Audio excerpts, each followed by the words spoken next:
എന്റെ ഡ്രൈവർ, എനിക്ക് ഓർമ്മയുണ്ട്, പാണത്തൂര്, കാസർഗോഡ് പാണത്തൂരിൽ നിന്ന് വയത് കഴിഞ്ഞിട്ട് തിരിച്ച് ഞാൻ കാസർഗോഡേക്ക് പോകാം.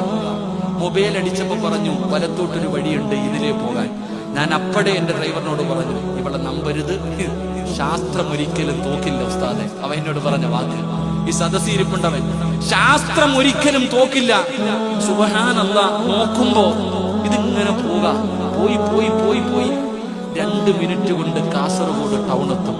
ഞാൻ നോക്കുക, ഒരു ടൗണ് പോയിട്ട് ഒരു അസർ കാണുന്നില്ല, കാരണം ലൈറ്റും ഇല്ല, വീടും ഇല്ല.